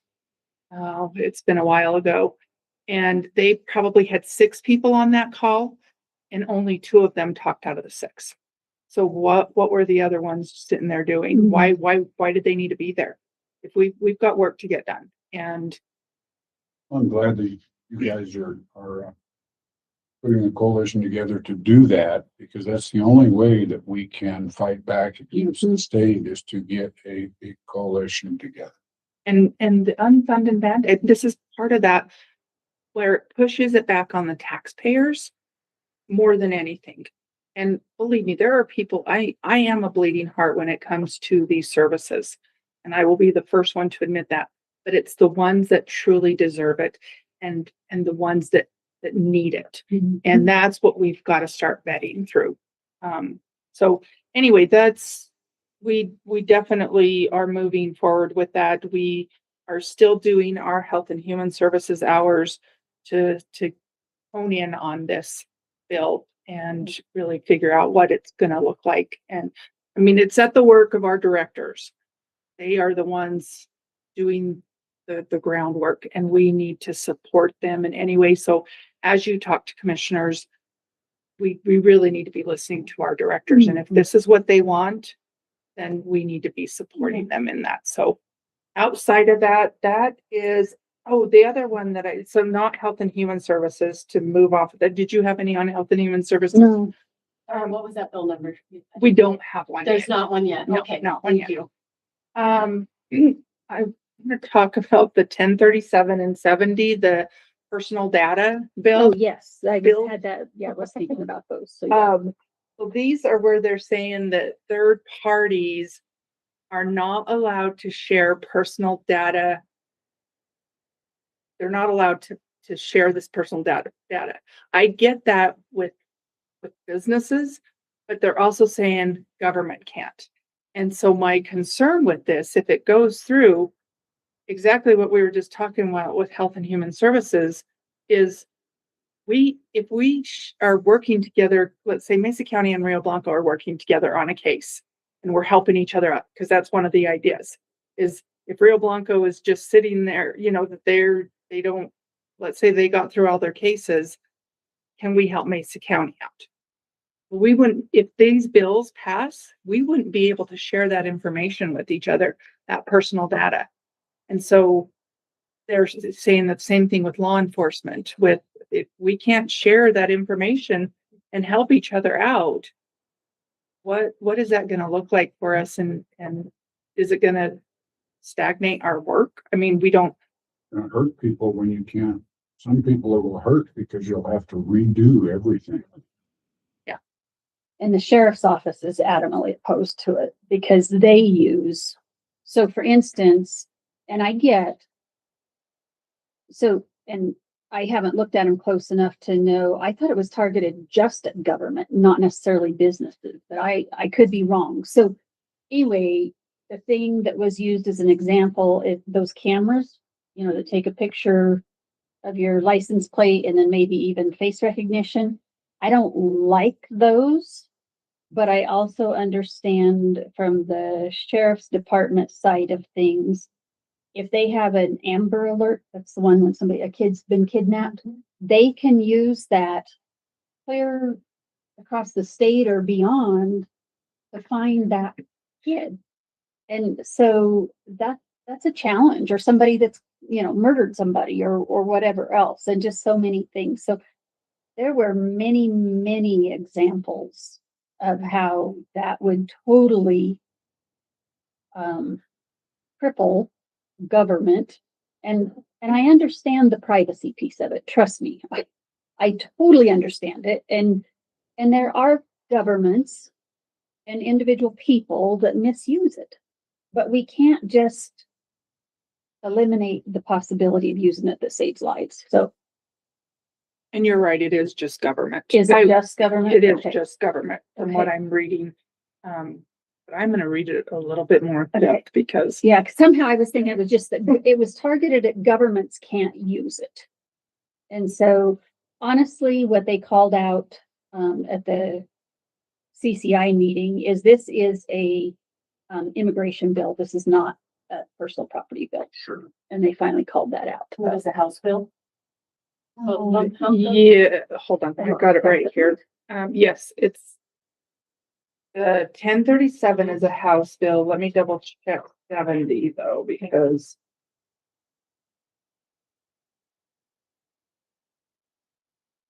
no, 70 is a Senate bill. That bill.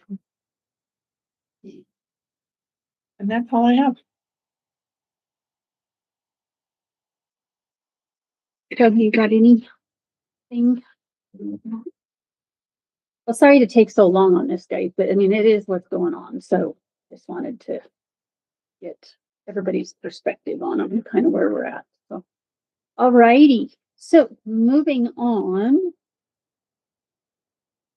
Got a road and bridge. Our attorney. So it's down to commissioner updates. If we got anything besides legislation. Well, I can tell you what I've been doing. Yes, please do, sir. I, been doing the library interviews, the emergency manager interviews, directors meetings, Wolf Coalition, which is turning into a lot more than wolf stuff. It's a good coalition that is right to float, a lot of Yeah. beavers, a lot of stuff. A lot of It's a good- wildlife. Good coalition. Yeah, it is. A lot of good things. AGMC legislation meetings, recovery meetings, and County Road 77 bridge meeting.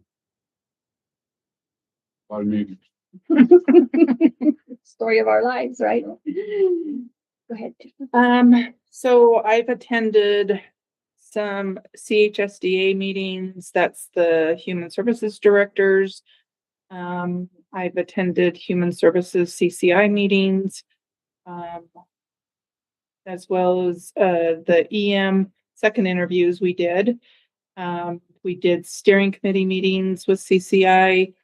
I did a NACO public lands meeting. Had meetings with the directors, our work sessions that we do, as well as our work sessions with Vicki, our county administrator. And I attended the Colorado Child Abuse Prevention Trust Fund meeting yesterday. All righty. As you can imagine, with all the legislation, AGNC, CCI, the counties, Colorado Cattlemen's legislative folks, meetings, Club 20. I haven't joined any of their calls or their meeting that was in Denver at the same time as CCI. Thankfully, Reese did cover that. But I did join their breakfast instead of going to CCI's breakfast because I knew you would be there. Had a great conversation with a couple of legislators. So I was really thrilled that we did that. It was a little more laid back than I think CCI's probably was. We had to sit down and have a real breakfast. So, so subcommittees or committees with CCI, the stream access, conversation, let's see. Oh, stream access. I don't remember who that coalition is. It's a different one, but renewables, the citing of renewables, there is going to be a bill coming forward on that. CCI is working on that. The governor was determined to basically override the county's ability to with their 1041 powers.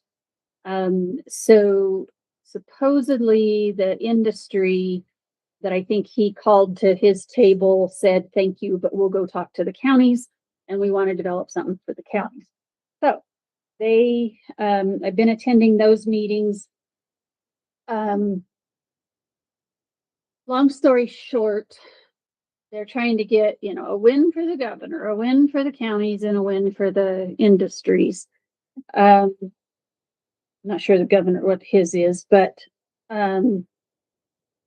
I talked to Leaf and Matt quite a bit the other day on this, and we really don't think what they're asking for is going to impact our county much, if at all.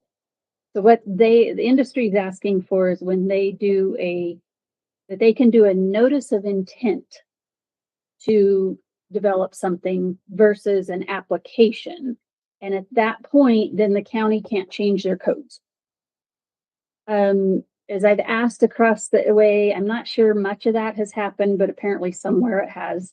And so as an example, with our solar farm, that was quite the conversation. We had no codes. We let it move through the process. They were approved, and then we put a moratorium on it to get all of our information together and figure out what we needed. And then we went in, now it's back open, and if you follow these processes, we're good. Leaf and Matt felt very strongly that a notice of intent wouldn't really make that much difference. It's probably for a maximum of 6 months. And you could still change your code. It just wouldn't affect that application. Now, my only concern with all of that is we are treating renewables different than our other energy. And that I have an issue with. So that is the biggest concern. I won't make the next meeting. I've got a conflict with it. So anyway, and then of course, wolves, with the coalition and so forth. I did help host a stock growers meeting with the Wolf Coalition so that our local people were able to connect and understand more about what the coalition is doing. And then honestly, a lot of that also was trying to encourage people to attend this Colorado or the Wildlife Commission's meeting March 4th and 5th. So we need everybody who possibly will to attend that. It is in Denver. It is a Wednesday, Thursday. We don't have which date is the most critical just yet. Stay tuned for another week and we should know that. They had a call last night, a coordination call, and had about 80 or 90 people on that call. They have sent out some media or some flyers that I'm going to work with Lynn a little later to try to get out. I do know some of the guide and outfitters are working on trying to get some joint transportation. You are, and so we need to get together on that and figure out, but we'll know more next week on that piece. Of course, emergency manager and library interviews and directors meetings. Never a dull moment. So all I can say is please plan to go to Denver March 4th or 5th. That's going to be critical. We'll tell more about it next time. Watch the media or the Facebook and perhaps paper and all that in the near future. Okay. All righty. Nothing else? Are you ready for a motion? I would absolutely entertain a motion to adjourn. I would move that we adjourn the meeting at 11:13. I second. A motion and a second to adjourn the meeting at 11:13. Would you please call the roll? O'Hare, I Overton. Aye. Richfield. Look at that stuff outside. I know. I don't know what that is. Yay. Yay. Yeah. All righty.